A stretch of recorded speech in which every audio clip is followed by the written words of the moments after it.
Hello and thank you for joining us. This is Brian, your host of the Parrish the Thought Show.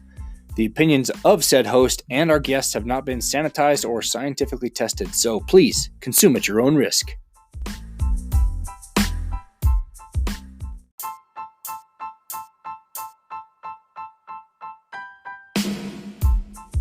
Ladies and gentlemen, and whoever else is listening, welcome back to the program. When God gives you a gift, he wraps it up in a problem. The bigger the gift, the bigger the problem. My next guest is Jedediah Beckstead, and he is with us today to talk about how on a random spring day in March of 2015, his life changed forever.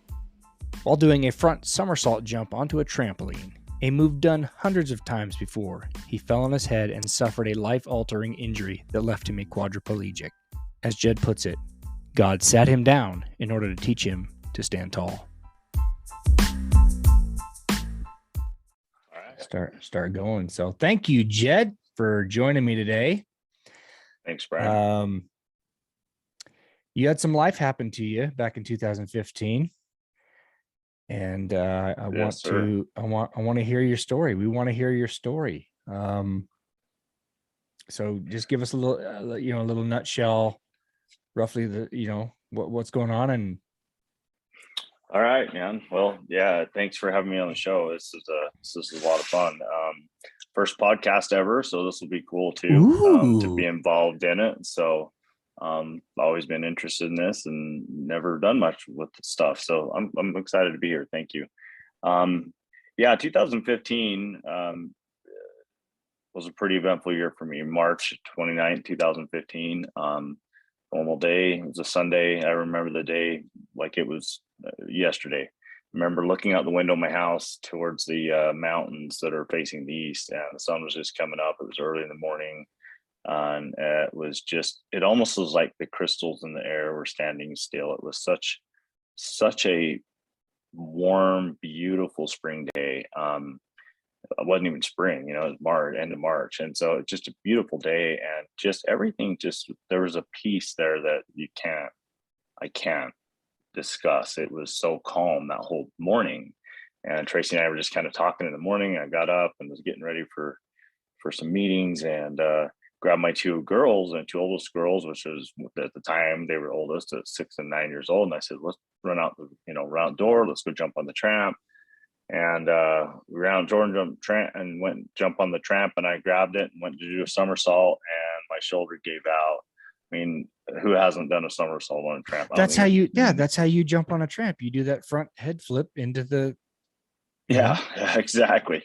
Everybody does that.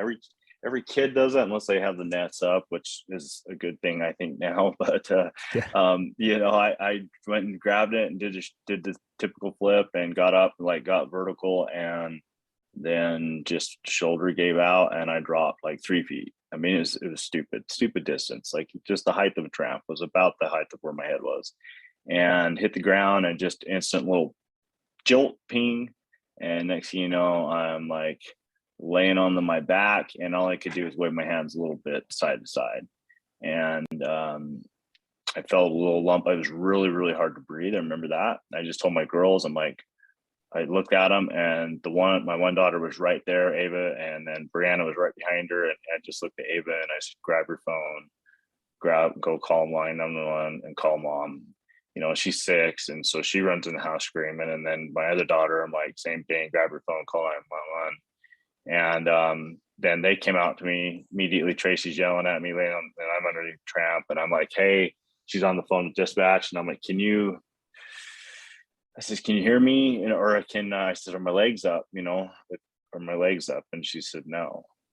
And I thought for sure I was just laying on the ground with my legs up, and my back was hurt a little bit. And I looked at her and I said, I'm paralyzed. And she started screaming, and right then they about that time the officer showed up. I mean, it was really quick. I mean, they must have been just right there, because they were there within about 2 or 3 minutes of after being on the phone. And then within 10 minutes, life flight landed in the backyard. They threw me in an ambulance, and then I was on a trip to the University of Utah Hospital, where I spent 2.5 months in care, intensive care recovery, and then an outpatient after that. So what, when that first happened and you hit the ground, what's going through your mind? Oh man, you don't know. I mean, I was really hard to breathe, and the first thing that went through my mind is honestly some of my safety training. Have had a lot of training certifications with OSHA and MSHA trainings. I've worked in the mines and a lot of industrial stuff, and so I really, for some reason, I mean, it just went calm. I went really calm. I knew that there was something I was seriously injured. And so knowing like in those situations, like I had to like completely stabilize to keep me or my family even in check.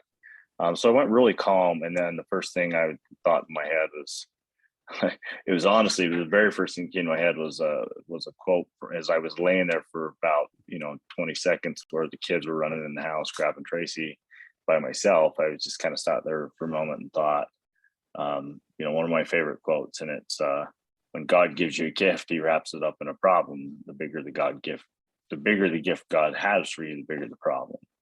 And I was laying there thinking, man, you're going to owe me big for this one, buddy. Cause this is, I don't think this is going to be very easy. And lo and behold, it's been above and beyond what I ever thought it was going to be in multiple facets, good ways and bad ways, but it's pretty to talk about it's weird because it's just like that day is like, I mean, I can remember it perfectly, but yet it seems so long ago from where it started. 7 years. Yeah, that's a long. Well, yeah. I mean, jumping forward, I want to talk more details about your process, but jumping forward, what's the gift? Or are there many? Or are you still discovering? I think, God, never been asked that before. I don't know how to answer that. There's been a lot of gifts. I've had a lot of blessings. I mean, I'm still in my home. I have been very, very blessed, and unfortunately for my LTD companies, but fortunately for me, I ended up with 2 of them because I went back to work for the same company. And anyway, I ended up with 2 LTD companies. Very, very rare. So rare they didn't even have it written in their policy to cancel each other out. So I lucked out on that one. What's an LTD company? Long-term disability. Oh, okay. You don't ever want to really know that term that well. So if you do, then we can sit down and talk. But long-term disability. And so we've been really blessed. I mean, so there's been blessings there, but then on the hard side of it too is it's hard to see the blessings. I have a lot of pain, a tremendous amount of pain I deal with daily. Right now I'm sitting here almost like I am on fire. It literally feels like, if I explain it to anybody, it's like go jump in the snow or get freezing cold and then go jump in a hot tub. And anybody that's done that knows how much that just burns. That first you jump in, it's kind of fun, stupid kids, you do it, but that's what I live in on day-to-day basis. And when storm front stuff comes through and the weather changes, it impacts it the worst. And I've traveled all over the country trying to find different areas from, Georgia to Phoenix to, Las Vegas to even north, far up north in Washington, just everywhere I could find areas where my body wasn't affected. And it's been kind of defeating, but I haven't really found anything to get away from. The only thing is the heat makes it a little more comfortable, but it doesn't help with the pain. And so the pain's been a major challenge in all of this.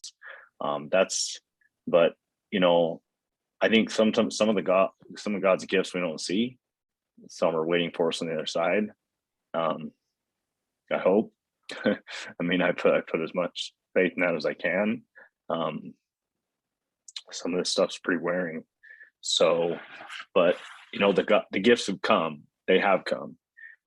We have been, my family's been well taken care of through all this, and even through all of the all of it. We've been able to succeed and thrive and buy a house and move on. And so I have been very blessed. And so, looking back at it and kind of talking it out, that's in some level, that's the blessing my family's taking care of still. I haven't, lost my wife. I'm not divorced. And a lot of these challenges that come.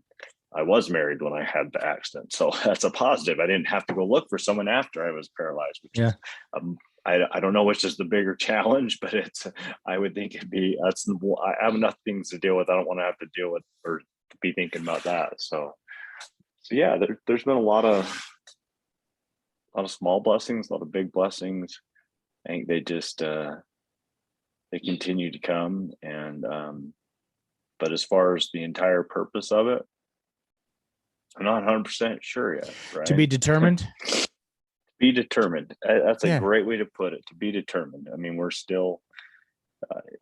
I'm coming out of the best phase I've been in. We can talk about that a little more down the road, but mentally going through this has been a roller coaster ride. I mean, it's you come in at one day and I was 5,000 miles a month on my car, and then boom, I'm flat in bed and don't leave a hospital bed for 3.5 months. That's a game changer in personality and everything else. And I mean, I don't know if mentally, I mean, I think honestly, it's really interesting you're doing this now, is because I think it's about finally my mind is caught up with my body and said, look, or my body is catching up. Either way, one of them are catching up with the other and saying, hey, it's time to work together, because I got out of the hospital and hit the ground like running, no pun intended, but just kind of hit the ground running, and was started speaking and traveling around the country. And I was like, well, I'm not going to be doing my job anymore. And you just don't think, it's like life stopped in that second. It just stopped. And you don't think about like, what would you do tomorrow if everything changed? Like, you could not do your profession. You had to turn your back on everything you knew, and the only thing you had with you was your family. What would you do tomorrow? I mean, that's kind of a hard thing to come up with, let alone deal with. Okay, not just, hey, I can turn around and change my life, which everybody has that opportunity, right? But now I've got to reinvent myself.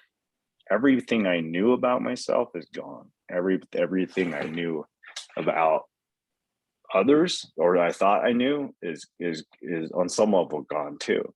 Because when you go through this, right, it like, you get the first stage and you're like, oh, I got this. I'm going to walk. I'm going to hit the ground. I'm going to make this happen. And I did. I spent a lot of time in therapy and got out and was, my legs did really well. I have a lot of spasticity. I don't know if that's a blessing or a curse, depending on the day, I guess. But I did really well.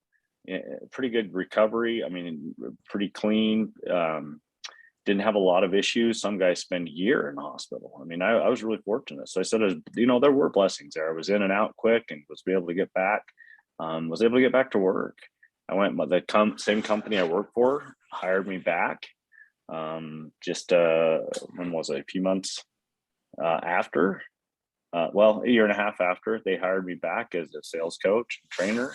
And I kind of pitched them the idea, and then they ran with it, and I built the entire coaching and sales training coaching program for 1,500 employees for a large organization. And that was awesome. I love doing that. I love getting going and moving. And then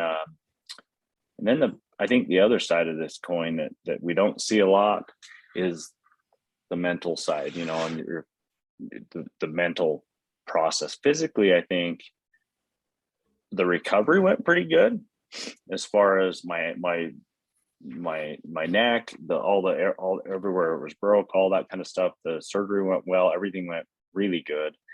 Couldn't have gone better. And physical rehabilitation was going well, all that kind of stuff. But mentally just, I was like, oh, I got this, man. This isn't this tough. I've dealt with bipolar mental health issues my whole life. And, I've struggled with that kind of stuff.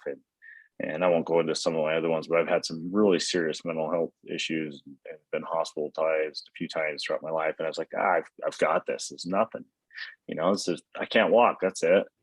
And I laugh now because I could really care less if I ever walked again. The wheelchair does not define me. It doesn't confine me. It doesn't prevent me from doing the things I want to do. I'm going skydiving here in a few weeks, and I'm going to go hang gliding here, hopefully in the next month or so when it gets a little warmer. I don't like colder weather. I don't want to be freezing. But like, you know, it hasn't prevented me from doing the stuff we do. We still get around.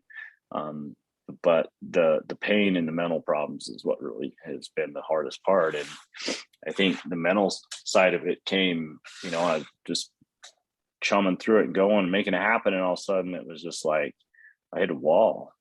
And I've struggled with depression, but never, this was the darkest place I've ever been in my life. And I left everybody. I mean, I left my kids. I checked out from everything, my family, my wife, my parents. I mean, everybody that knew me, I checked out, stopped calling my friends, gave away most of my stuff. It was like, I'm not going to be doing any hunting, fishing, or, you know, all that kind of stuff's over. And, man, I just went into this hole that I couldn't see anywhere. I couldn't go anywhere. I didn't get out of bed. I wouldn't even get out of bed for days at a time. I'd just lay in bed, get up long enough to shower. And you know, it's really interesting. Like I said, the podcast come out is I'm just coming out of that stage. You know, that's 7 years. And I went about 2.5, 3 years, the last 2.5, probably 2 years I've been in, 2.5 years I've been in that stage where I've been just really dark, like, I don't know where you want me to go with this. I can take it a lot of ways. Cause I mean, it was your story. If you want me to get really straight, it means straight up suicidal. I mean, yeah, no, really tell me whatever you want to talk about. I mean, it was brutal. You know, yeah, this was the hard part. This is the shit. This is where everything really sucks. Is, you know, when you mentally realize you can't pick up your newborn daughter, or now, you know, I'm sitting here trying to play softball with my 6-year-old and I can't even throw the ball more than like 10 feet, let alone if she hit it, I'm going to get drilled in the face and lose all my teeth and everything else, you know? And so some of those things, I mean, those are just minute examples, but things you just realize, like, you know, trying to pick up the house for my wife, you know, she's working now and I'm home, try to pick up the house. Like, it'll take me hours to do stuff that literally someone can walk in like 10 minutes and do on their own. And so coming to grips with being one of those people that's just run my whole life, just always been told, slow down. You know, there's a book that I'm writing right now, and this is the first time I've talked about it really to any public audience, but it's called God Sat Me Down So He Could Teach Me How to Stand. And I love that title. Thank you. That is awesome. He literally did. He sat my ass in a chair so he could get my attention. To get your attention. Yeah. There's truth to that. I believe that. There is. Too much truth. But yeah, he sat me in here, and I think we're still having conversations because we're still at odds from time. Most days I'm still at odds. I think I'm still not quite there yet, but I think as a father, you know, that God would understands that better than we do. You know, no matter how many days I've yelled at him and everything I've called him, and you know, I never wanted to be one of those why people, right? Never wanted to be why me? Why me? You know, why I didn't want to pick on. And I never really said that and haven't come out and talked about it much. But the reality of it is, I think down inside there was a lot of it that was almost like, all right, I've been a shithead most of my life, and now I've, you know, turned my life around, and then a year later, now I'm paying for it, right? And I mean, it was that fast. I mean, I literally was an alcoholic. I mean, I go into there were so many things prior to my accident that I kind of thought I had recovered from, came through and came over, and then all of a sudden it's like, wow. And the accident comes, and I'm at the pinnacle of my career. You know, I'm 35. I'm like, this is like right when I'm starting to grind it out. You know, for me, this was a big accomplishment in my family. You know, I hit my first 6 figures at 35, and that year I had the accident. That was a big one for me, and it just, all of that kind of, I mean, everything was going so good, and I remember, this is probably one of the most important things. Like, I remember I was driving back from Elko. I was out there, excuse me. Sorry, my nose, I've got allergies so bad. They're driving me crazy. Hey, it's all part of your story, man. Allergies. Yeah.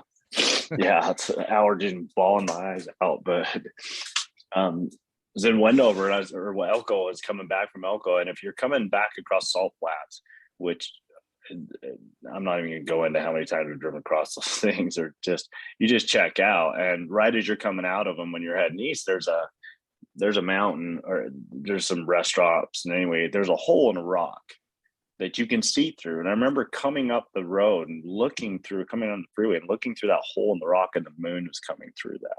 And it's a little teeny hole, but I was way back and I could see it because I've always noticed that hole just right off this rock. And I don't know. And I remember thinking to myself, like, is this it? Is this all life has to offer? Like, what kind of my purpose? I've got a crazy story. I thought at that point, I'd had a pretty good life story, right? I'd gone through some pretty bad crap. I'm being really soft on this one. So we may want to do another one where I get into more details about what happened, like what my deep problems and challenges have been. And they were nasty, man. They were really, really bad. And like I said, I'm like, I gotta share my story. I gotta talk to people about it. I gotta let them know, or reach people and help some people. And I wanted to do that. And I remember asking God and saying, well, how do I do that? And I think it was within a few weeks of that moment that I had my accident. And to me, that was kind of an answer to my question. Now, do I know for sure what I'm all supposed to be doing with this yet? No, I just show up in me. I don't give a shit about anybody, what they think about me anymore, as far as my story, what I've gone through, the things I've done to myself, the challenges. I worry more about like protecting my family. I don't want people to criticize them for things, sticking around with me, because I went through shit, went through hell. And put them prior through to this hell. prior to accident was I met my wife. It is so crazy. I met her, we were only married for barely 2 years and 2 months after I had my accident. Okay. So we've been married, much longer. We only knew each other 5 months before we got married. So it was kind of a quick story. It's like, oh, let's keep going. Like I said, I always running, right? I'm running. And then God had to sit my ass in a chair to slow me down. But wheels go faster than legs. So maybe that's why he did it. I don't know. But, that there's a lot there. And then after the fact, now going through everything, there's so much more. It's like everything I thought I had fixed, the alcoholism, the mental health problems. I worked out every day. I was training for the Spartan race. I was eating well, I was taking care of my body, my mental health, my spiritual health, all of it, my family. First time feeling like that man, right? You're finally like, I'm making this. And I got knocked on my ass. You take it from there. So it was almost all the recovery from that needed to happen. Well, yeah, like you said, God knocked you on your ass so he could build you back up. Yeah. I think so. I mean, that's because it's taught me how to be humble. It's taught me humility on a level that I would have never got to. I was an arrogant ass. I'd have never got to this level of humility, not on my own. I don't think. Not.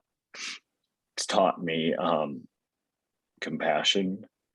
I think probably the biggest value it's taught me is empathy. I look at others, and I don't care who you are, or I don't care what you're going through. I don't care if it's a cut on your finger.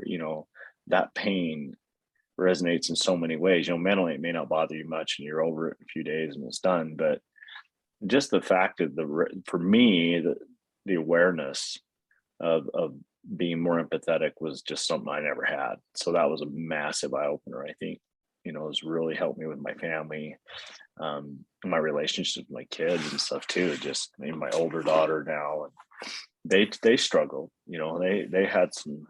My oldest doesn't live with me, and so she's really struggled. I think she's had a lot of PTSD because of it.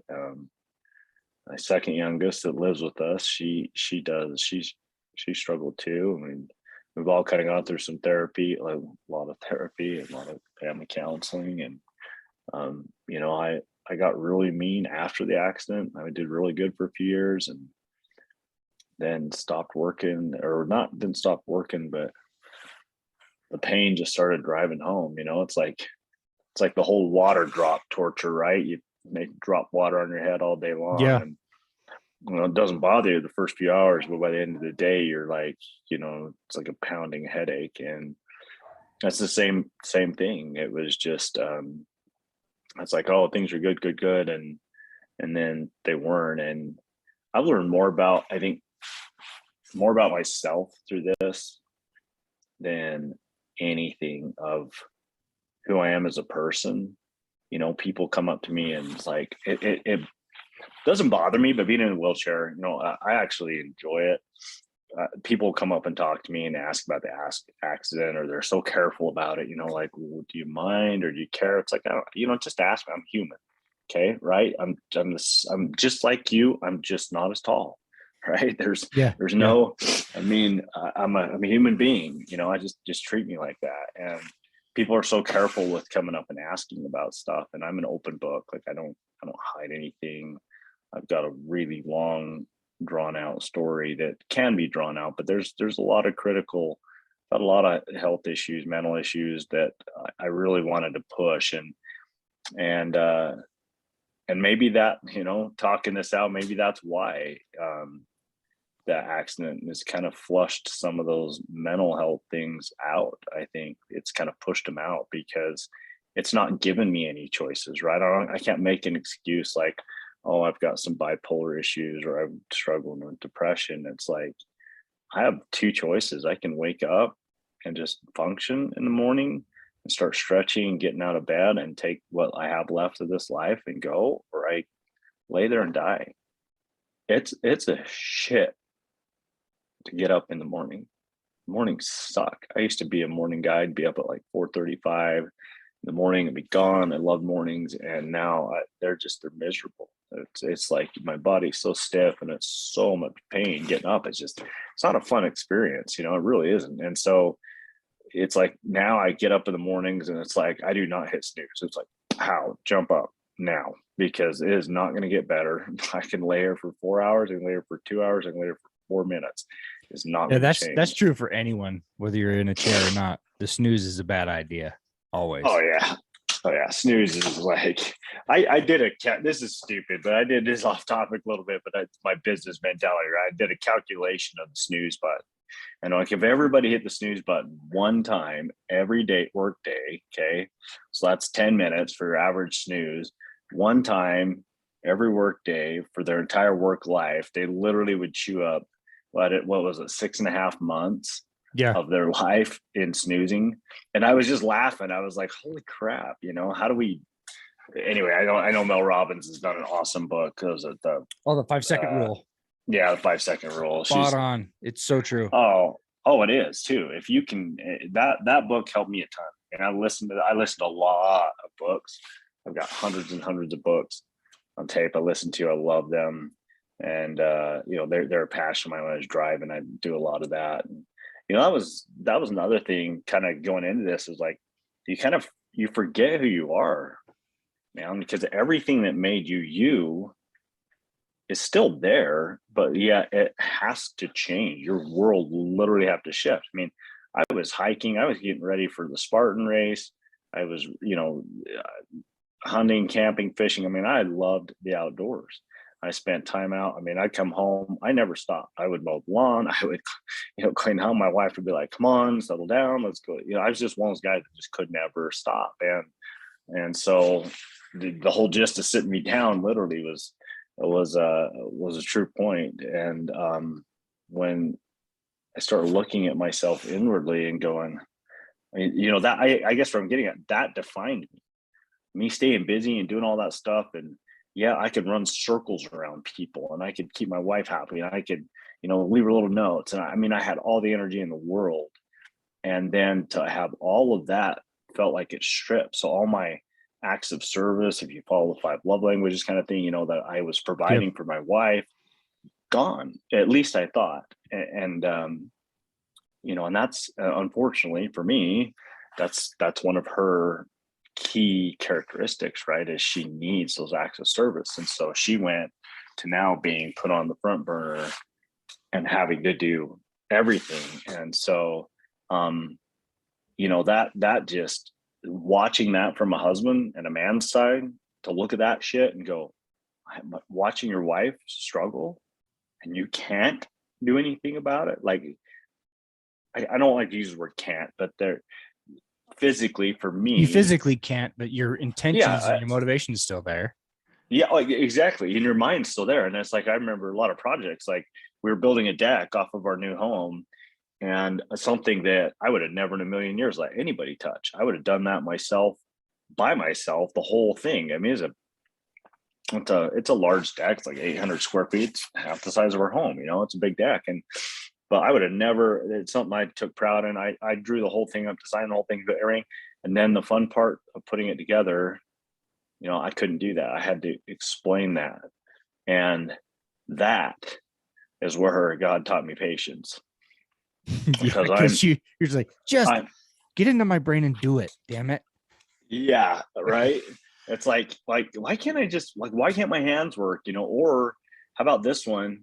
Why don't you teach me how to explain to people how to do shit that I know how to do as a professional, I should say, teach them how to do it as amateurs, and then watch me get pissed because I can't get stuff done. I mean, just pissed as hell. And lost my friendship with my brother. I had to go get that back. Yeah, it was just like, and I realized, and it took a long time. It took a long time to understand why I was getting so angry. And what I realized, I was getting angry not at them, at what they were doing or not doing. I was getting angry because I wanted to participate. You were frustrated because you couldn't do what, that was your world. Yeah. And I know it's not, I know you weren't taking, I mean, you weren't angry at them. I mean, when you said you were angry at your family earlier, you weren't really angry at your family. It was my outs. And so everything that I was trying to, chew up on the inside, they were getting the crap at the end of the day. I mean, everybody was, not just them, but not just my friends, or everybody's getting it. And, I can't even explain how frustrating it is to know in your head very well, very clearly how to do something and have a very clear plan in place. But then you know how to do it. You have the physical had the physical capabilities of doing it. And then you go try and just go have an experiment and go try and explain to somebody how to do something the way you want it done and get that end result. I bet that would be a damn challenge for anybody that's a professional. Well, it's because then they have to stand back. Yeah, and it's like Michael Jordan. Hey, go be a coach. He can do the play, but to go coach somebody, that's a whole different animal, whole different skill set, and patience. Yeah. And you get really well. Have you, in terms of your communication abilities, I would assume those have come, expanded exponentially because you've had to be able to communicate better. Oh, right? I mean, yeah, absolutely. And sorry, my AirPods are dropping out. Being one of those learning people that just would chew up like every self-help book and all that kind of stuff. I loved all those things. So what did I do? I was start chewing up like communication. And then I think what happened with the depression, what really hit it, man, was the biggest thing was like, all of a sudden this realization came in of how big of an asshole I was to everybody. I mean, I was a freaking prick to everyone. All right. So looking back, did anyone ever tell you that you were before? Or Oh would you be yeah, the one but when you're that big of an arrogant asshole, you don't care. or do you just think it's your problem, not mine, right? Yeah, exactly. You're just like, well, you deal with it. I don't give a shit. It's not my problem, and you take, and I was totally that guy. I was totally like, I really didn't care. Like, and then all of a sudden the realization kicked in of like, I was this asshole. And then as I was humbly talking to people and they were being like, they were literally telling me that I was an asshole, like verbatim. And it's like, all right, thanks for the heads up. But I do appreciate your honesty. And I did. I really did, because it really made me look inward more and go, okay, if multiple people are saying this, what am I not getting here? Like, what am I missing? And again, that's where the empathy kind of started coming in. I started realizing, like, holy crap, I've been so focused on myself, that I forgot about everyone else or didn't care. And then the anger kicked in, but I'm trying to figure out my own things. I'm trying to figure out my own problems. And what I really should have done at that point, needed to do, was talk to people and ask my wife, how do I get through this? But, I had to do the guy thing and put the pride and put the ego up and be like, nope, I got this. I can do it. And put on a strong face, and then come ahead and close doors and just fall apart. And that's what happened for last 2-3 years, and literally fall apart, like, from alcohol came back. I mean, like everything I thought I'd got over came back tenfold. And, I had to work through these things, and we're now working through it with a spouse, and I don't know why she's here. I would have left my ass a long time ago. She is by far, she is a blessing from God, and I am so grateful for my wife and my kids. And now I'm kind of coming out of this fog, this haze. I mean, I sit there and watch my daughter, and I watch my family, and there's a love and a peace there that I've never found ever in my entire life, because I think I've just always been so focused on running and going and driving and hustling and whatever, that I never, quote unquote, took the time to smell the roses, and be present. That's probably when I took my coaching classes. That was the hardest courses for me, was the ones to be present. And I never realized, I was like, oh, I'm present. I was really successful in sales. I was successful in my other roles, every role I'd been in.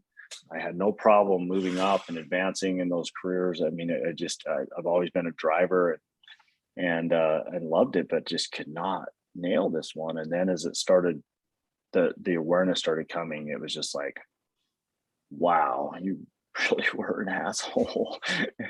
But, I get the opportunity. I got a second chance. I didn't die an asshole. Yes, I'm an asshole. Sorry. It says what? I have a t-shirt that says, yes, or it says, warning, I am an asshole. If you do not want to be offended, please turn around and walk away now. I mean, it's like depicts me as, I never realized how I grew up in a family where we're very direct. And it's like sharp cutting, like, words. And I didn't think anything of it. We just kind of get at each other and it's over and done and shut up, move on, and that was our life. Well, I didn't realize, I remember sitting in a business meeting when I was standing at that point, this was before my accident. I was a business meeting, and I was in front of 9 store managers for Cabela's retail store. So I was doing a corporate training for 9 store managers. I was a regional facilities director for the Cabela's retail stores, and I had 9 stores in the States and 2 in Canada. And so I was doing a training for them on the facility side. And I remember making a comment. I don't remember what the comment was, but I remember when the store managers laughed, a little chuckled, and looked over at the other guy, and he's like, man, that was direct. And I just kind of laughed and kept going on. And, and then the guy, the regional manager that was not my boss, but I worked with him. I was in facilities. He was over operations or retail operations. He just loved me, like picked me up like a little kid and just helped propel my career. And I could never figure out why. And then I realized later, like, as I look back at Craig, he has kind of the same personality. He's that drive, direct, no bullshit, get it done. Let's not think about it. I'm not going to fluff it. It's like, if we got stuff to do, it's just, work at it. And and that was my life growing up, right? It was like, my dad was like, Dad, hey, how do I do this? It wasn't like, here, let me show you, son. It was like, figure it out, just get shit done. And so we just had to figure it out and get shit done. And so that's kind of how I grew up, and I never realizing how much that played over into my role as a family, into my parental role. Business that did great because people respected that. They respected that I was not afraid to say what I now would probably be afraid to say, because I don't think I would be quite as direct, because I'm more aware of, like, not that I'm afraid of, like, or nervous about upsetting someone or pissing them off or anything, but more like I'm going to be a lot more conscious about how big of an asshole I decide to be and at what time. I can pull that card out now. But I guess what the fun part of what I'm trying to get out is really cool is I know when to pull the card out, how to pull the card out, when to use the card, how to use the card, and who to use the card with.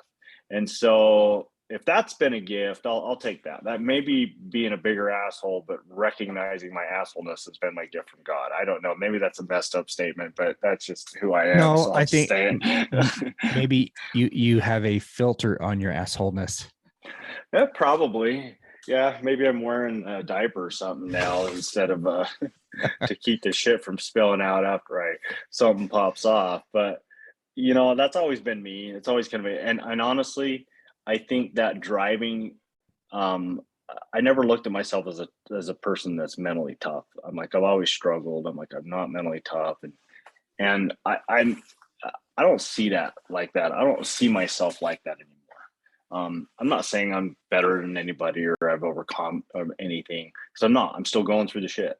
People come up to me and be like, "You're such an inspiration. How do you do it?" And I want to just be like, "Why the hell am I inspiration?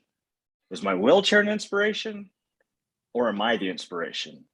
What makes this an inspiration? You don't know a damn thing about me, and you just walk up and said I'm an inspiration." I could see why someone would say that, because they think of themselves, so they may be thinking, I could never do that. I could never continue like that. Like the comment I made when we first started talking, I said the same thing. I mean, I know you a little bit, but I've gotten to know you more in the last 20 minutes than I have the whole time I've known you. Right. And it's that you've persevered and you haven't given up. That's what I see, is that you've found new purpose. Well, thank you. Thanks.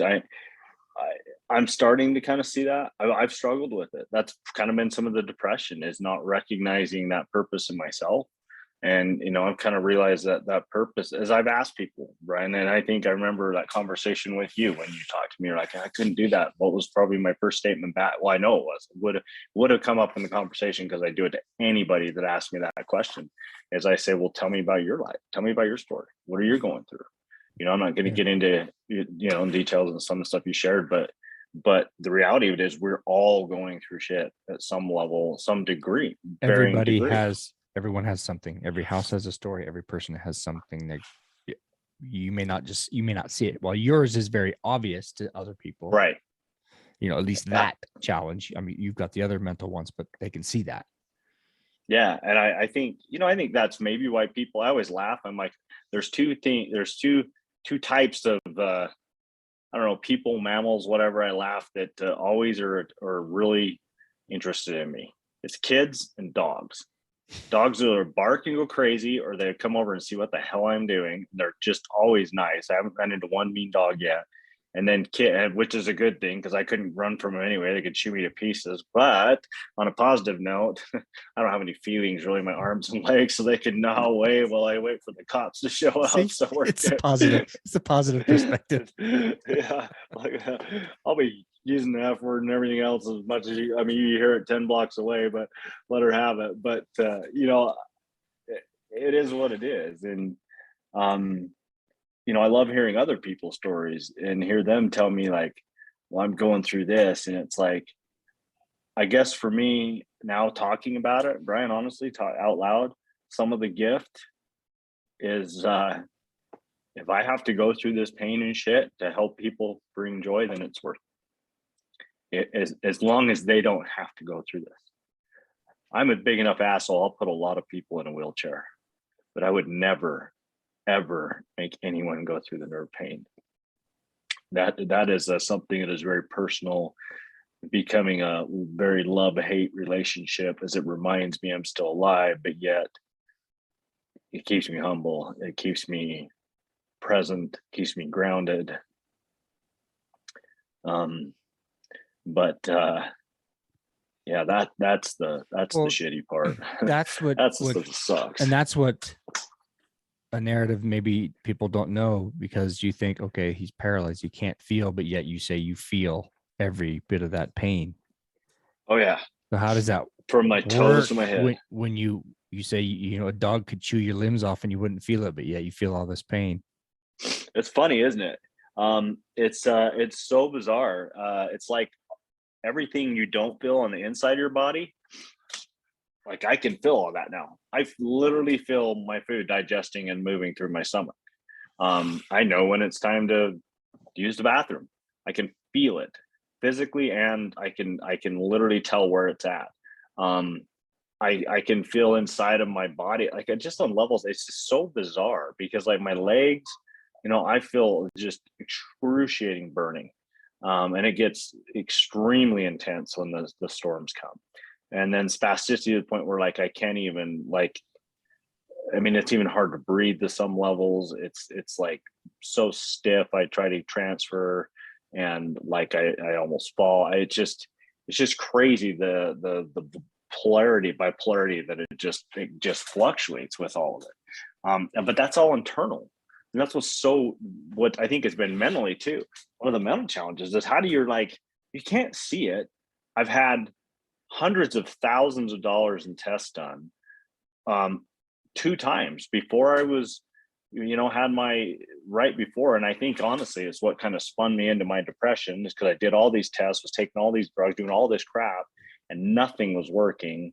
And then was basically blatantly was told, you'll probably just have to deal with this the rest of your life. And I think that partly that coming to that realization kind of sucked me into the depression on top of everything else. And then some medications that were on it and everything else, it just kind of sucked me into that and pulled me away. And, but that's the mental side. But that was the hard part, is like, man, there's nothing wrong with me. I'm healthy for the most part, as I go in as a spinal cord patient, and go in and talk to the doctors, and they're looking at everything. They're like, you got a little bit of arthritis in your back. And I'm like, if you could hold my hand and feel what I'm feeling, you would never say that. You'd be screaming for every test you could find, because it's not. But the crazy thing is when the weather's dead, and I'm going to go to the weather real quick, but when the weather is like dead calm, miserable as hell, everybody's like, oh, it's hot and muggy, or it's cold and gray skies, and the pollution's filling up the valleys, I am like on cloud 9. When it is not doing anything at all, my body just it just relaxes. And that's why I know I'm okay, because I have one of those days maybe once or twice a month, maybe if I'm lucky, where I'm in no pain all day. And those days I grab my family now and I'm like, we're going somewhere. And they've got to know that we grab shit and go. Kids go out of school, we go, because I'm in a place where I can feel good enough to do something. And I'm not going to waste it working, and I'm not going to waste it going out, spending my time with others, when I can spend it with the people I love. And I get just a short window that they can go, and they know, they can see it in my face. They can see it, they know that I'm okay, that I'm feeling okay that day, because I'm happy. I'm fun. I think I'm on the days like that, I'm probably happier and a more enjoyable person to be around than I ever have been, because I think I can appreciate it those days on a level I've never been able to appreciate. Well, I've never struggled with pain other than after some surgeries in my life. And I think the longest was 9 days after a tonsil surgery, sissy tonsil surgery. So I cannot even imagine having to deal with pain all the time. And I see why people get addicted to pain medications, because they just want it to stop so they can function. So the fact that you endure through that's a level of commitment I don't even pretend to know about. And I won't take the pain meds. I have addictive personality. I've been an alcoholic. So I only take, I have them, I take them at the bare minimum. Like, I mean, I have to be really, really a lot of pain for me to break down and crack into them, because they cause so many other issues, like bowel issues and other problems. Like, for me, I think it'd be hard for me to get addicted to them, because they cause so many other issues with my condition that they're not worth it for me to take unless I'm like dying. And those are the times I take them. And so I've had to, I've kind of found some alternative things that I use. Um, I like apocryphy and the idea of it, and the natural healing and the properties of all those things. And so I am kind of a home scientist and have my own stuff. I literally make my own concoctions of pain meds and stuff like that. I function quite well on those. Well, my feeling is that every form of healing has its place. There's medicines. Medicines are great for what they do, but not an end all be all. Yeah, and I think I don't like the dullness. The medicines, like right now, for example, I'm I'm not trying to talk this up, and I don't, but I'm really hurting right now. I'm in a lot of pain. There's some pressures coming in, but like, I refuse to take the medicines because I wanted to be present for the call. I wanted to be able to respond and be sharp and witty and fun, and not be sitting there and just kind of like talking to you and just, you ask me a question, Brian, and I respond. And that's how it is, Yep. And when a doctor tells me that's a better quality of life, I'm telling him to shove it up his ass. It's like, you go sit and do that. I'm sorry. That is not a quality of life. You go do that with your family for 1 week and tell me how much you enjoyed your life for that week.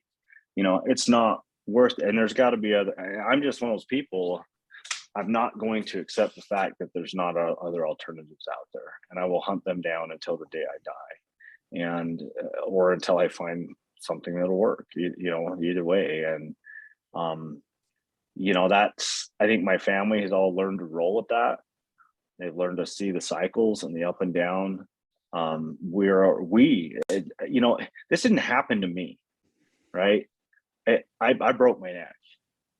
That's what happened. So the accident happened to me, but it happened to us. It happened to my whole family. It happened to everybody that know me. It happened to you, getting to know me now, but it happened to everybody that knew me at the time. It happened to them. And every one of my friends, good friends, can tell you exactly where they were the day they heard, the day my dad called them that Sunday morning. They're like, I remember where I was at the moment I heard. My buddies I had been drinking buddies with, and, work buddies with for 10 years, 15 years. Some friends, 20 years, lifetime friends. They can tell you exactly where they were at when they had my accident. And, I look at my wife. I mean, we were just getting to know each other, right? 2.5 years into marriage, we're a split family. That's always a challenge. Luckily, we have a very supportive group, which I haven't even gone into all that craziness, which people think we're nuts. But we're from Utah, so we get over it. People get over it pretty quick. But we have a massive support group. From the accident, I'm backing up a little bit here, but this is really important and awesome stuff. And I've kind of forgot about it. I haven't talked about it, spoke about it a long time. But right after the accident, Tracy's ex-husband raised about $10,000, and my ex-wife raised about $5,000 for us, for our family, right after the accident, which then kicked on a big group where Ava, which is my daughter, she's my stepdaughter, but I call her my daughter. Her dad lives in Georgia, and now we're like good friends. We've gone hunting together. He took me turkey hunting a few years ago. We go stay at his house when we go to Georgia and visit. We sleep in his bed. Sounds crazy, but you know what? When you look at the whole picture and you look at my kids and they see this big network of people, you've been to the compound. We have all the houses, all of our backyards are all tied together, and my brother-in-law and then his sister or his wife's brother lives next door, and all of our yards are all together, and the kids run around together and run through my yard and rip shit up. And I shouldn't care, but I do. But anyway, it's fun, it really is. But this happened to all of them. that knew me. And so it was really, it's just so hard to it's exciting because, they, gosh damn it. Sorry, Brian. This is a side effect of one of the medications I take. It's one of the major side effects of it. I'll just be talking and then just like mid sentence, just lose everything. I don't even remember what we were talking about. So you're gonna have to like the compound and how it happened to everybody, happened to all of you. Oh, yeah. And so the compound, like being able to watch everyone there and have the help and support where people can just pick me up, move me around. It's kind of a weird thing. They're like, "Oh, you live okay. Let me get this. So your ex-husband and my spouse's ex-husband, my ex-wife, you guys, we'd have parties together. We do lunch, we do dinners together, and it was about the kids, right? It's not about us.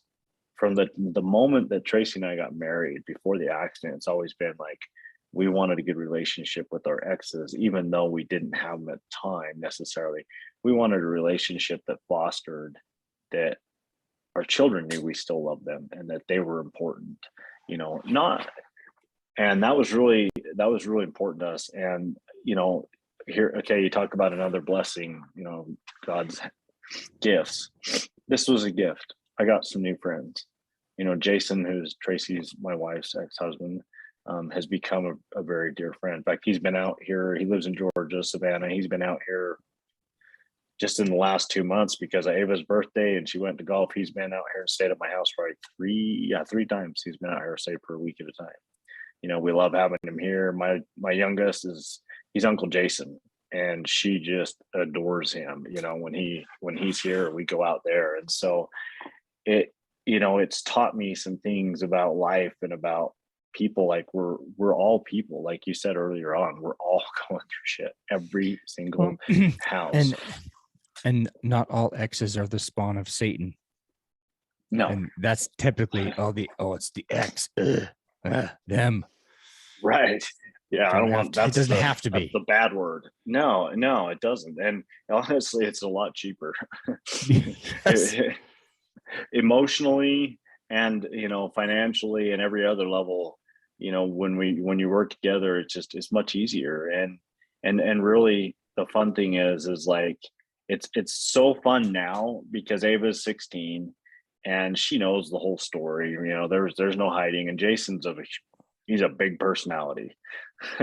And so, he never holds back on anything he wants to say or anything he does say. And he's a lot of fun. I have a lot of fun. He's a lot of fun to be around, when we, when he's here, we go hang out and Tracy goes and hangs out with her friends. I go hang out with her ex-husband. It's a crazy deal, it sounds, but Ava has a lot of fun with it. Ava does. She, we'll joke. We even joke about Jason, will joke about what caused the divorce. We joke about it with the daughter, and she just rolls her eyes, and then she pops off, and she's like, "Well, Dad, if you wouldn't have been, messing around, you probably still have." We have a lot of fun. I'm kind of slaughtering it on purpose, but we have a lot of fun. But we get really where there's people that'd be like, "Holy shit, I can't believe." I have an aunt that flat out like. She hasn't really spoke to me since I told her. And my mom talked to her about it, and she thought it was so funny. She's thought it was wrong that we were talking to the ex. Yeah, that's sad because the typical ex is a nightmare, but they don't always have to be, and it's the people involved. People can rise above and be better. Well, yeah, and we weren't any golden child by any means prior to the accident.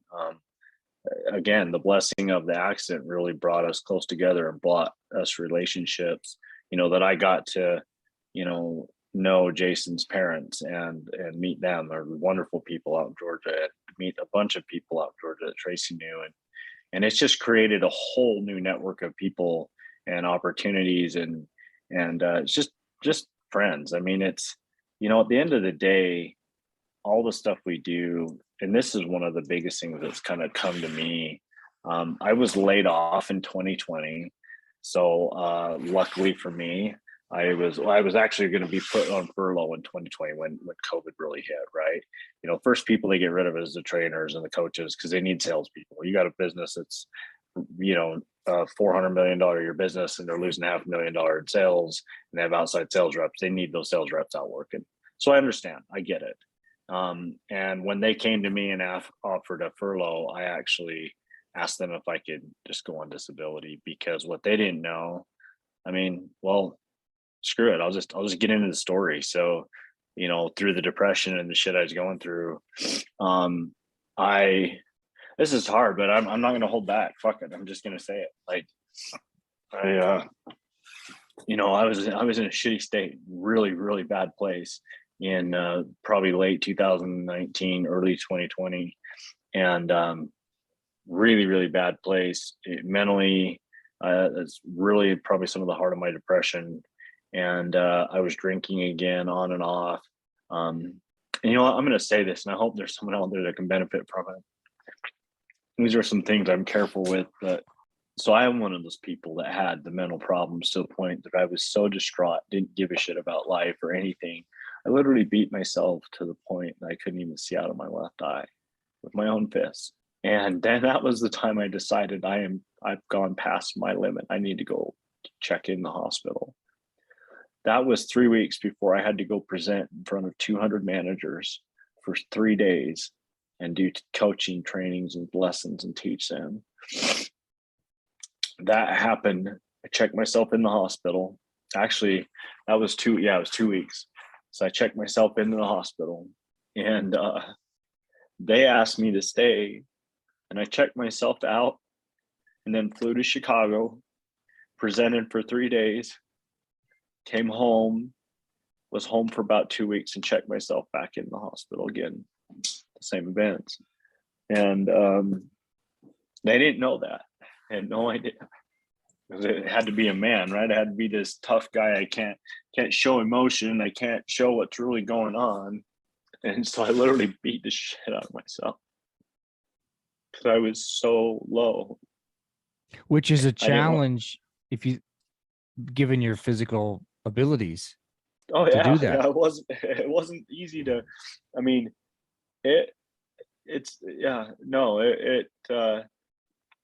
It's caused some permanent damage. It really has, and it's not. That wasn't. I would like to say that was a one-off event, but it happened multiple times. That I don't know how long a podcast you want to go on, but my prior history, the mental health stuff, a lot of it I struggled with was cutting. So I can't think of the terminology for it, but yeah, I know. Self-mutilation or whatever it is. Self-mutilation. I'll say that, I've been a cutter for 25 years and then I'd been struggled with mental health, and then I'd taken the roller coaster ride of all the bullshit pharmacy medications, about every one of them you can think of, and then they pile up the other ones. Oh, that's not working, let's add this shit to it. When I had my accident, I was on 0 medications. I was clear, and I was finally starting to get, like I said, getting it all filled out, and that's when I said I was, that's where the book title came up. God sat me down and he teach me how to stand, because he literally had to sit me down.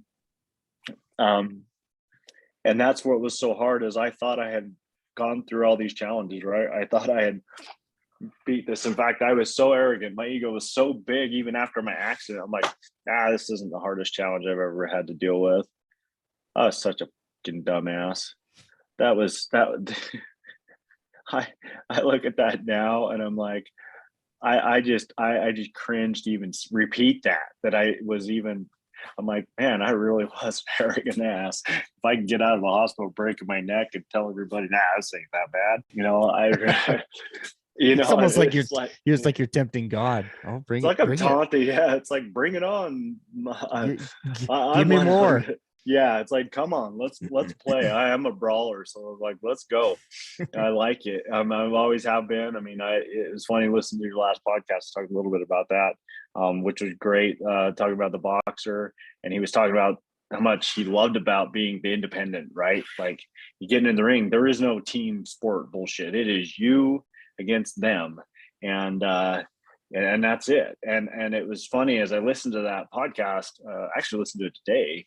I just love that part when when he brought that up, because I mean, that's really how we need to tackle life and our own challenges. Life isn't a team sport. There's people that are to support you, but ultimately anything we want out of life or where we go with life is up to us and only up to us. People will jump on board and they'll help you get there, but no one's going to put you up there and just do it for you. You know, they're not going to make it happen. And so I always had that mentality, like, I got to drive, I got to go, I got to be the one person. You know, my favorite sport in high school was wrestling. I loved it because it was a team sport, but I loved the fact that it was, when I got on that mat, if I lost, it was because I lost, not the team. You know, I lost because of me. And I loved brawling. And so, not in a bad way, I love competition. And so you know, competitively, I like that side of it. And so I could really resonate with that mental side of being like, you know, when it's you against someone else, it's just like, you have to make it happen. And you know, I was laughing because I can't remember what I was thinking about. It was, and that sparked the comment, but I was kind of thinking like, you know, if I'm going to come in second place, I better damn well, for me, know that there's not a damn person below me that can beat me. If I'm going to come in second, I'm going to be the best second. I'm going to be number one second. You know what I mean? I was listening to the podcast. I was laughing, and I don't know if that makes sense, but I was laughing because I was like, if I'm going to have to come in second, there is no way on God's green earth that anybody below me is going to be able to beat, period, ever, without story. You know, that's just kind of my mentality. If I have to take second place, I'm going to come in first of second. And out of all the losers, you're the first one. You come in first. Yep, and no one else. And if you want to get in line to try and kick my ass, please do so. Yeah. You know, and that's just kind of been, you know, that's the strength that I think has just been a driver. Is I dug through this, I got off the meds, mental health meds, and going through all that mental stuff, we kind of got back on them again, and it's the same shit, same feelings. I was just a human body. I was just, you know, I don't these are just vessels, right? It's just a conduit. They just help us, you know, on our cosmic journey or whatever, not to go all crazy on us, but just like, you know, as I've learned, because of having a very healthy, very capable, very competitive body that I was really proud of and did well, you know, prior to my accident, to now being where picking up a quarter takes me, you know, 20 seconds now, 5 to 10 minutes that earlier on in my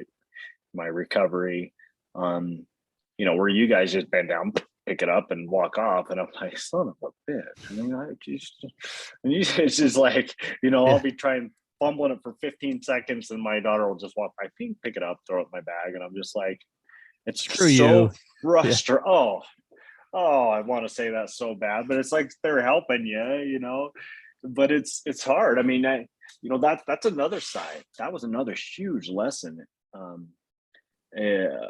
massive lesson in it was the help side, being forced to allow people to help you. But well, let me ask you this.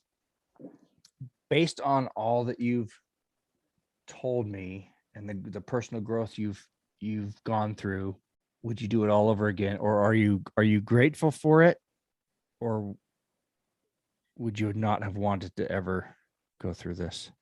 And I asked that because I had a friend years ago that had a stroke and she ended up in a wheelchair, and she called it her stroke of luck because of what she'd learned that she doesn't think she would have learned otherwise. Sounds like a similar story to yours, but you tell me. No, you know, I would concur with that. And I think a lot of people that find themselves in these severe traumatic situations, like your friend, like myself and many, many others. First, there's kind of two parts of that, right? First of all, it could always be worse, right? I could always have less function. I could always have more pain. I don't know if I could have more pain. I couldn't handle more pain. It could always be worse, right? That's kind of part. And then the second part is when you look back at it, and like you said, like the stroke of luck, that's awesome. I love that. No, I wouldn't, and I can't believe I'm even saying that, but no, I wouldn't take it back, because the man I'm becoming, um, and there's so many experiences of what things I've had that have contributed to that. But the man I'm becoming now could have never happened had I not had this, something this prominent to literally sit me on my ass and make me think, and put me in a position. 2020 hit, it was COVID. Everybody's like, oh, it's the worst year ever, da da da da da. And 2020, I got laid off. For me, that was almost a relief, because I was putting so much pressure on myself to perform at work, and also to perform for my family, because I was like, I don't want to go on disability again. I don't want to do any of that crap. And so it was this is a blessing. I wouldn't take it back, because I couldn't be who I am today. I couldn't be the man I am now, with the understanding and I think what's more exciting for me is I'm coming out of that. You really caught me at the, like, kind of the perfect time. I'm coming out of this cave I've been in, this slum of just like, just the depression. I hate, you use the word depression, but it's so much deeper than that. It's just this dark tunnel of everything, and I'm finally coming out of it, and I'm seeing the light, and I'm getting excited. I mean, I'm taking my kids out around now. I'm doing stuff. I'm getting up in the mornings. I'm getting out. I'm getting around. I'm starting to, I've started a couple things, but to the point of the year 2020, everybody's like, oh, such a bad year. For me, 2020 gave me perspective. 2020 in the vision world is perfect eyesight, right? And it gave me a chance to literally sit there and have nothing to think about, because But everything to think about. But everything to think about. Yeah, it really did. But nothing but everything. And so, it's taken a long time, like far beyond a year, from the time I was, laid off to really let my mind, everything about work, that was my definition. That defined Jed. Jed was kick ass at work, kick ass what he does. And anybody that worked with me or worked under me, they may not like me necessarily as a boss, but we got everything done, and they loved working with me, because I was good on that level. On the personal needs side and all that, I was not great. But as far as a boss and understanding that, and the perspective of, my mindset of business and working with people, they loved working with me. And so that defined me. And then when all that is gone, and men do this a lot, this is really tough for men, because we get in we leave, right? We get into our roles, we just work harder, or our wives are, where we want to be. So we work harder, we do whatever, but we get so defined by what we do in life, And what you especially as accomplish. men. Yeah, that we forget that we're human beings. And then when that's all over, I see why a lot of people, when they, what do you call when they retire, they just struggle, or they die really quickly. And especially when they're healthy, they have time, they could live a lot longer. I told my wife, I've never planned to retire. I will never retire. I'm never going to retire, because that means in my mind, I'm settled. And for me, that's not an option. Let me ask this. Maybe if something that I haven't asked you that you want people to know about this. Hang on a second. Everything's beeping at me. Son of a No, you're okay. bitch.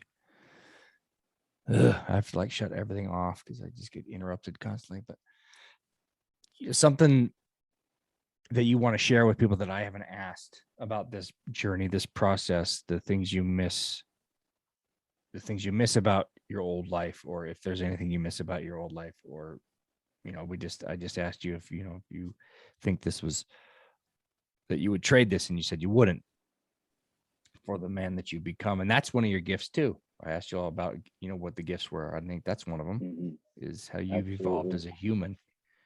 And you're probably 10 times a human Based on what you described yourself, how you used to be, I wouldn't have been friends with you at all because I have no tolerance for that in the least bit.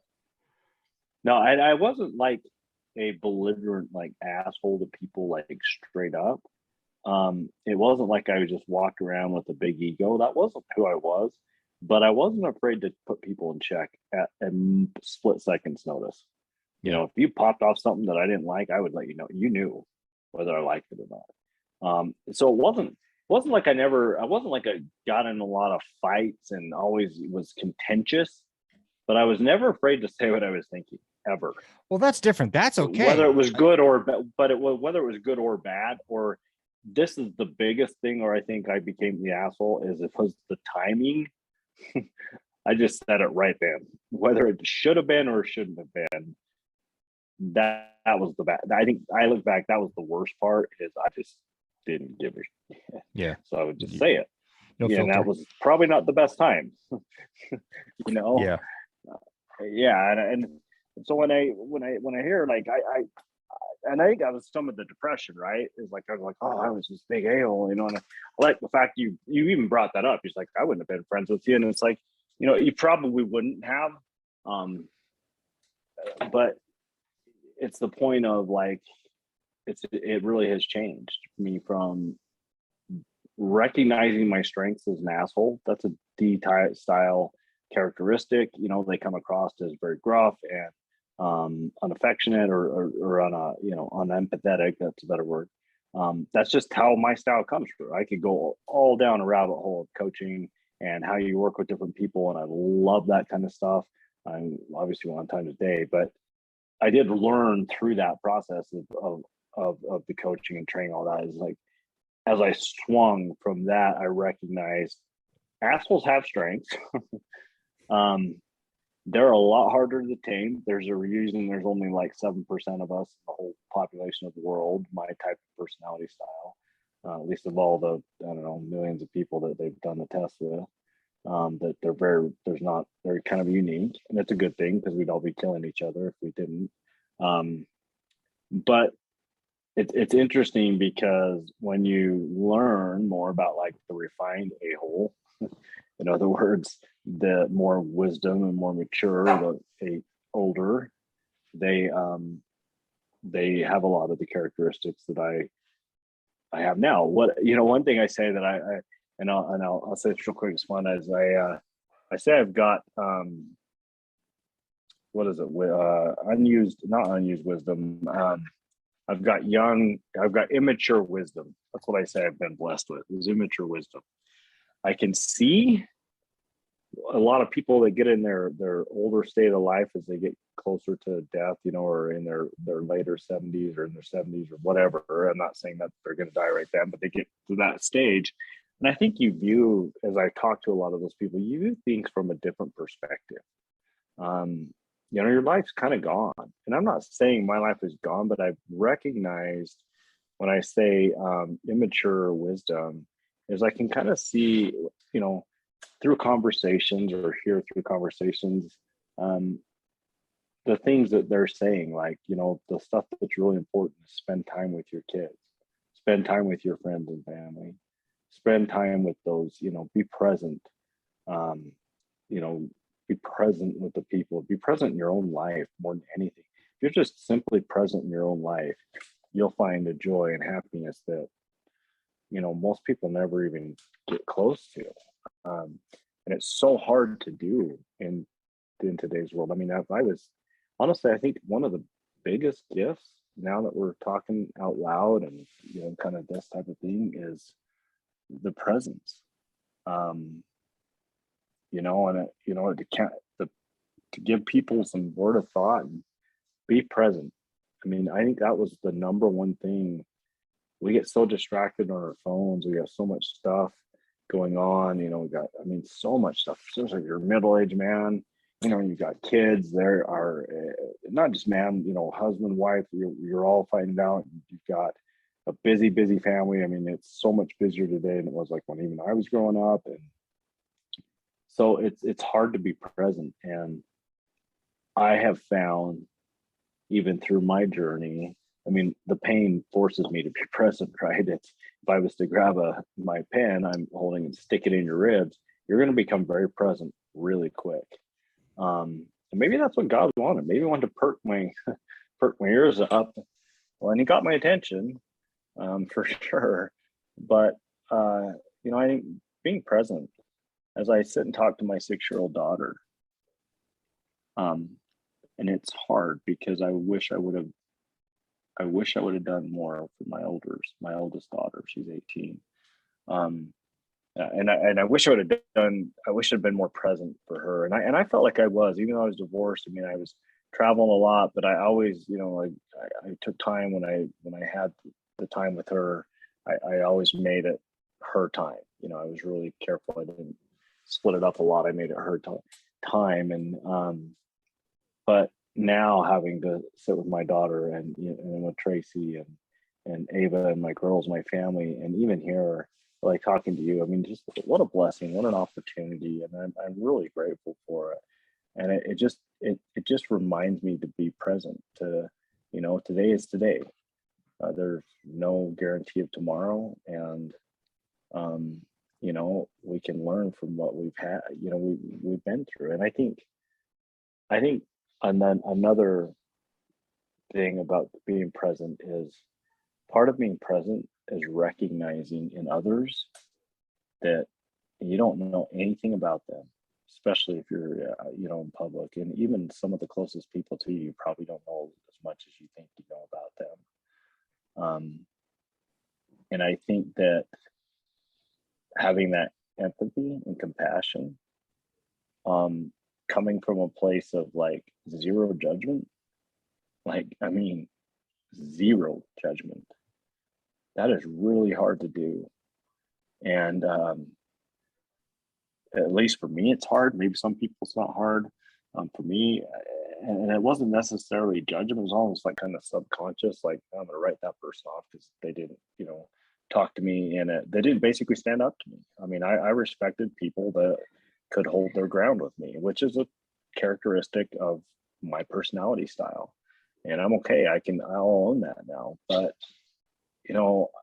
of all of my driving and running and going, the biggest thing I think I've learned out of this is that every one of us are here to help each other.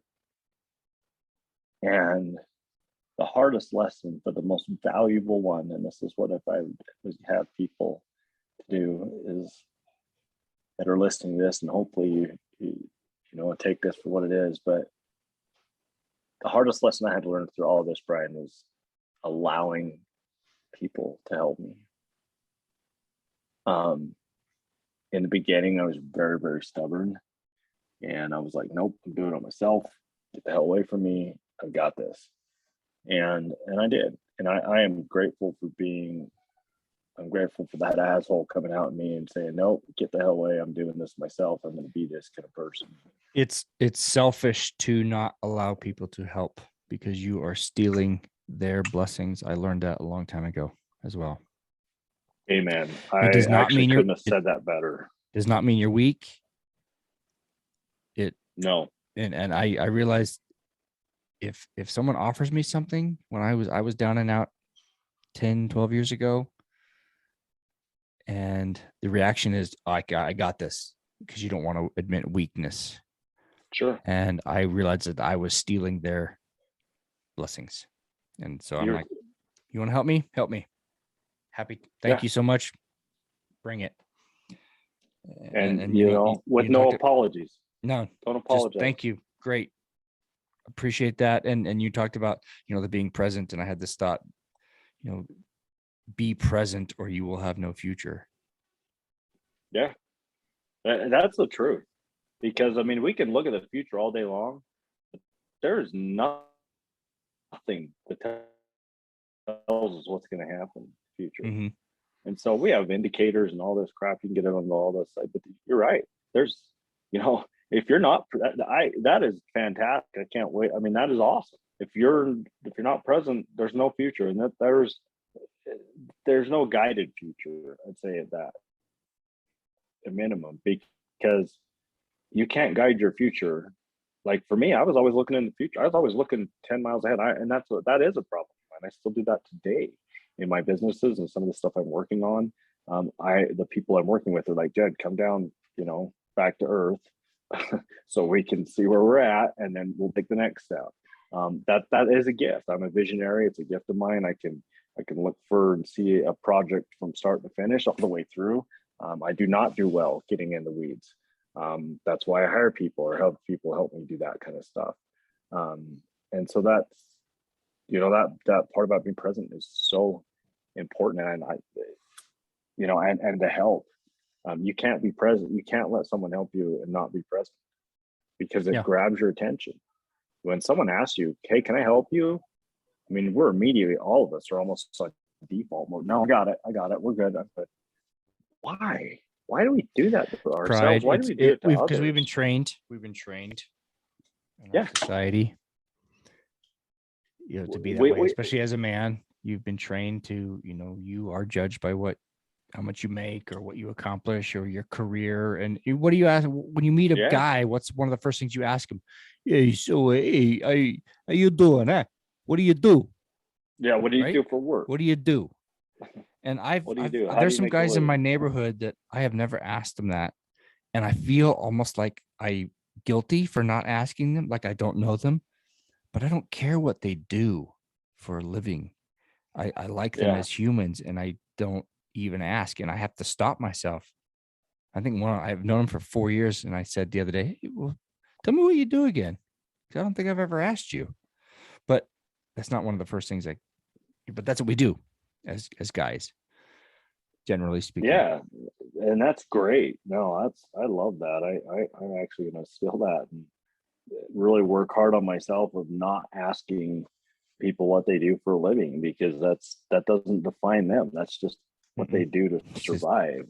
And it's not the core of who we are. And that's not why we were here. We weren't here to just work and do die. stuff. And I mean, we're here to thrive and enjoy it and grow. I love growth. I love building. I love watching people develop. I love that. And now I've learned to really not just allow people to help me. I've learned to enjoy the process. I've learned to enjoy having someone help me instead of feeling guilty that they're helping me, which is like, sometimes they like shame you into it. It's like, come on, let me help you, please. And you're like, you roll your eyes, and you're like, all right, fine.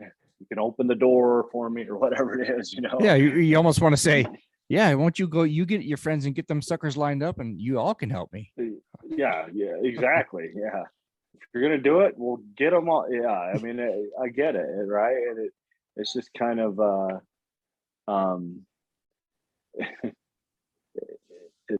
it's hard. It really, really is hard. But, someone asked me, they're like, I think it was a while back, they asked me, like, what's the one thing, if you had one thing, if you'd pick one thing to tell people or ask people, what would that be? And, this, I don't know, to me, I think the one thing for me is just to have love and compassion for one another. Accept people where they are at the present moment and see them for what they want to become, not what you want them to become. Let them be who they're going to be. And it's amazing how this is an easy example for me. I run into this all the time, right? So I'm out in the store and I've got my daughter with me or someone, I can't reach it, right? The shelves are tall. I'm short. I'm like, I was 5'10" and then I shrunk to like 4'6". So, I can't reach stuff. And then I've got my feet in front of me that get in the way of everything else. I'm always reaching over that too. And I ask people to help. And I used to feel sorry. I'm like, sorry, can you help me? Do you mind helping me? And I have had a few people turn me down. But it was more in cases because I don't think they realized I was in a wheelchair, in my vehicle, needs help with gas. And they're like, no, I'm out of here, you creep.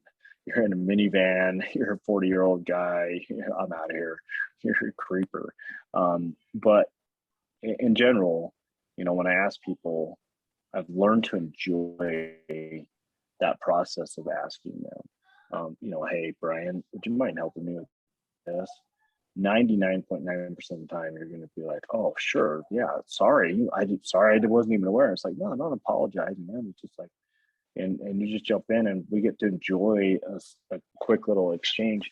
And I think what I found is, it's like, I always ask people, like, how do you feel when you leave after someone's asked you to help them and you help them? Like, people genuinely are good people and they want to help. And we love each other. We don't want to see people hurt. We don't want to see pain. We don't want to see all that stuff. And so,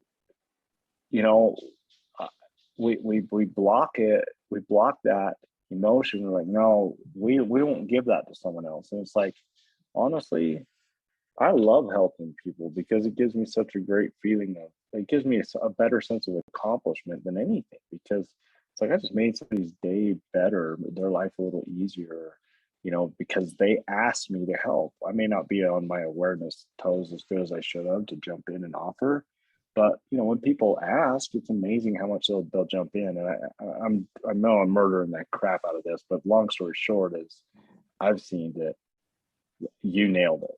I came to my own conclusion with the same thing when it comes to helping, is I'm taking away the blessings and that good feeling from those people. And, maybe they needed it that day a lot worse than I did, or a lot more than I did, excuse me. Yeah. They and we never know how simple, like, help they walk away that day, and, that might have changed their life. Or I feel like we're so interconnected, we have no idea. And so when these things happen to us, like I had my accident, and it was a ripple effect that affected everybody. Everybody that's knew me prior to the accident and that was, relatively close to me, they all have a different perspective on life. They are, they deal with things different. They have all said they're more empathetic. They're all more, they're much more like, hey, let me jump out and help someone. Or, it's, I guess what I'm saying is, as we go through these things, all of us go through them, no matter how much we think we're by ourselves or the islands we're on, we're not. And that, we're all interconnected. It's just amazing how, it's just, to me, that is the most valuable gift you can give, is to allow another person to serve you. But instead of apologizing for it, being grateful that you had the opportunity to be a part of it, to be the one, on the receiving end, that they served you. And I've made some really, really great relationships from simply having to ask people, being forced to tuck my head, bow my head, and be like, pardon me, sir, ma'am, can you help me? Would you mind helping with this? And that's you hit it, ego. And I love what Wayne Dyer says about the ego. Ego stands for edging God out.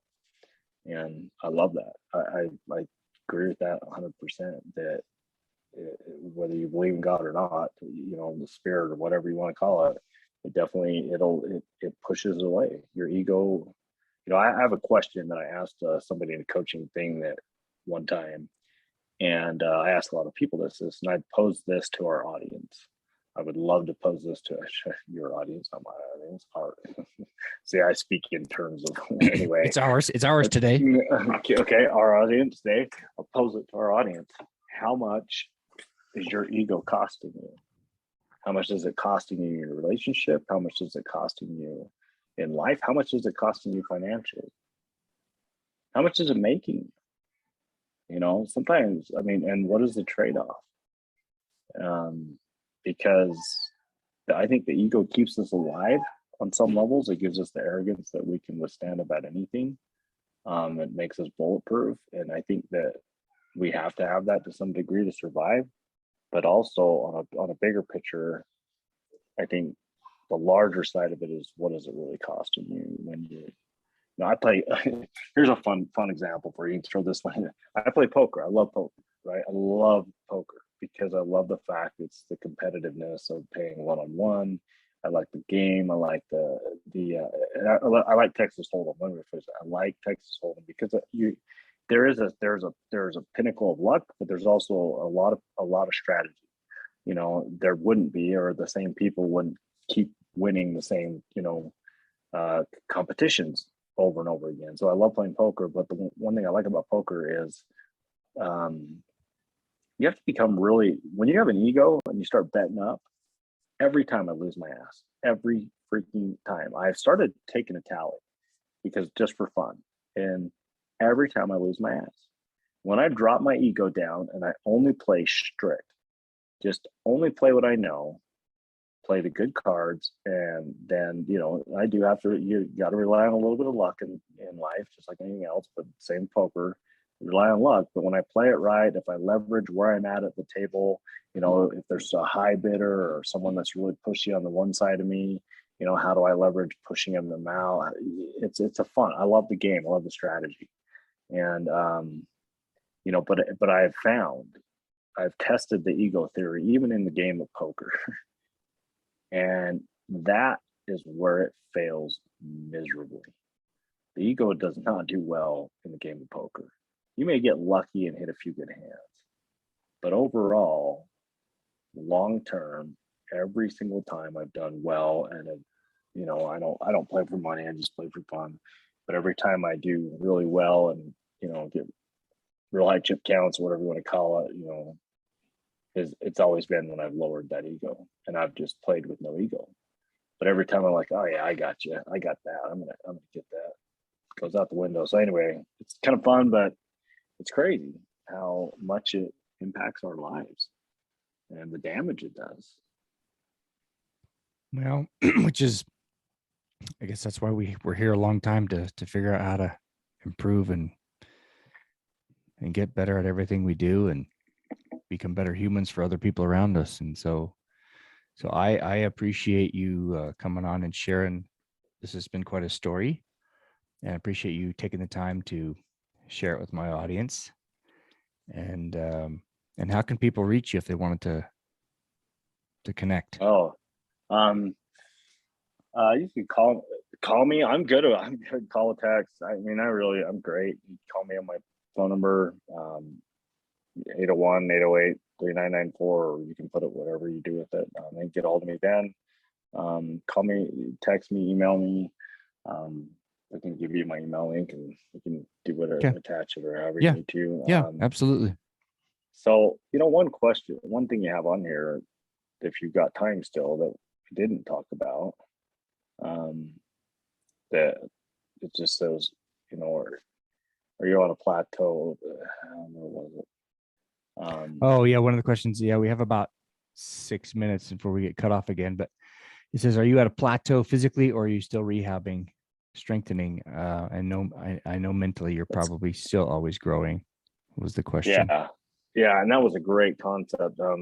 Real quick to answer that, you have to keep growing. You have to keep moving forward. And I wanted to get to it for this reason. Yes, I'm moving forward. I'm not back to work, but I have, I had a really neat experience to change my life and literally bucked me out of that depression that I was in and got me back to life again. And that was my hunt and that experience that those people took me on. And, that could be that could be part two of all this. You've heard a lot of what's happened before and kind of dealing with the day-to-day stuff, but really, the next level is leveling up. And I've gone through hell with long-term disability and Social Security. It's a rigged system. They keep you. I lost $160,000 life insurance policy because I went back to work and made $1,100 because it was written in the policy that if I returned to work within a 2-week time frame, then they didn't need to. Then I was good enough, and went back just mentally to try to make myself feel better. That was the whole reason. I was driving an hour one way, Brian. I wasn't making a dime. I was making $13 an hour, I wasn't doing it for the money. It was to feel better, right? And get out. And yeah, that's they pulled it. So I lost that. And it was like, are you freaking kidding me? And because you need it. That's why they pulled it. Yeah. If you didn't need it, you could probably get away with it. Yeah. And so now I've got to create my own life for my family. I've got to create my own, retirement and everything else. And we're doing that. And we started the foundation. I can talk to you more about this if we get cut off, but we did start a foundation to help people that are in wheelchairs or disabled mentally or physically, not just physical disabilities. We want to get you out, and we take people and we do all sorts of activities from camping, outdoors. Yes, there's hunting and fishing involved. We're shooting events, but we're building a culture of people I say hiking in track chairs. I can talk more about that later, but we're building a foundation of a group of people that it's called Disabled Sportsmen, and it's for all those, not just vets, not just anybody that's struggling mentally or physically with a disability. We're creating a culture of people that we can support, not only you, but your families too.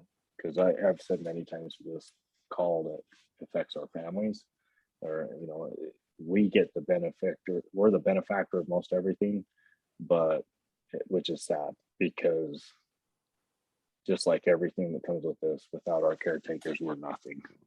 Yeah, that makes sense.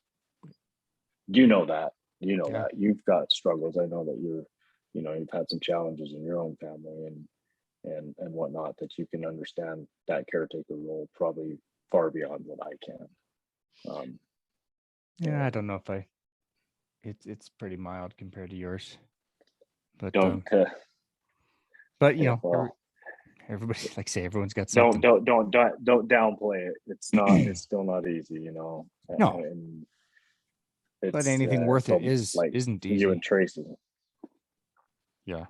There is a lot of truth to that. I know it's a cliche statement, people think, but cliche doesn't mean it's wrong. That's right. It's just because we use it all the time doesn't mean it's any less valuable. Exactly. I agree with that. I love that. I like when that's what I was trying to get up with that, bringing it up, is people say, "Oh, we always hear that," but because there's a reason you hear it. There's a reason. It's probably good. What is it? Truth. What is that? What Winston Churchill said, or something like, "Truth never. The truth will always uncover itself. It'll always there. It's always there, and it that doesn't have to ask for respect or anything." I don't know. I can't remember the whole comment, but it was really good statement. But thank you, Brian. This has been fun. I've enjoyed it. Now it's got my gears like winding up, going, all right, I really need to write my shit down and get it together and put it in the book, because yeah, absolutely, man. There's a lot of stuff to go to it. Well, you got a heck of a story, and you can help a lot of people with, even if it's one, but I think it'll be more people dealing with, if someone's they may not be going through something as on the magnitude of yours, but they may have something, and they'll look at your story and go, if he can do that, and I can do anything. So if someone gets that out of this, just one person, then to me, it was worth every bit of it. Well, I already feel that way. So it's for what that's worth. Oh, thank you. I was telling Tracy, when I do all this stuff and speak and do these things, that's my big thing. I want people I want them to feel better. I want them to have a happy and enjoyable life. And I really want that for people. And it's hard. I mean, it's hard to have. It is, but it isn't. But we're conditioned one way our whole lives, and then all of a sudden we hit reality one day and we wake up and go, I got to figure this shit out. Yeah. and I don't think we ever do, but. Well, yes, I disagree with that. I think we do. And sometimes we think of figuring shit out as we've got it all figured out and we've perfected it. And I don't believe that. I think perfection is continually striving to be better. That's what figuring it out means. It means you got to keep figuring it out. I love that. I freaking love that. Just call me a poet. No, that's great. Know? No, that's awesome. I mean, you're just a Van Gogh in your own right. I mean, right. That's awesome. No, it really is though. That's how it is. That's what it's about. What do they say? You know, without failure, we have nothing. So yeah, the opposition in all things to help you learn and help you appreciate. But right. Well, if I'm calling myself a poet, it's about time to wrap this puppy up. All right, I'm not a poet. But thank you again, sir, for coming on. I really appreciate it. And I think we will do another follow-up, like you're suggesting, some of the things you're working on and the day-to-day things you do to keep going. I think that'd be a great part 2 of this. Yeah, anytime. I would love it. And thank you for having me on. It was a pleasure. I'm excited to hear how it comes out. Yeah, well, all right. I'll let you know, man. Okay. All right. We're probably gonna drop any minute here, I'm sure. Oh, we got 3 minutes left, but I just canceled it. All right, I turned off the recording. But anyway, dude, thanks so much. That was awesome. And I will buy a subscription to this freaking Zoom so we don't have to keep doing that, because that's so hard for me to get back in gear. It is hard. 10 times longer to edit it. Especially stuff like this, you know. You just get in a flow state and then it gets cut off. Yeah, I know. That just kills it. That makes it hard. Yeah. But yeah, I should have it. I usually get these out every week. So next Monday it'll be ready. Cool. So like that one that you listened to today, I did it last Monday. But that was my shortest one ever. Shortest interview was only 18 minutes. Yeah, it was pretty quick. I never do anything less than an hour usually. So it's just hard. You can't. Yeah, it's tough. Like it's especially stuff like this. I just knowing like my coach that I used to work with is I'm doing an interview with her tomorrow, and she's like got up for an hour, but she's got like 15 really in-depth questions. I'm like, there's no way in hell we're gonna get through these. Because I used to script it all out and have every question, but I got so hyper focused on the next question, I wasn't listening to the answer. So I stopped doing that. I mean, I have a general outline, but you just want to let the conversation go, and it helps me to listen, because listening is a challenge. Well, that's part of being present, right? That's what. Yeah. That's a challenge for me too. I mean, that's what presence is so important, but it's so hard for people to do it. It really is. Yeah, it's a new skill. We'll learn it, but.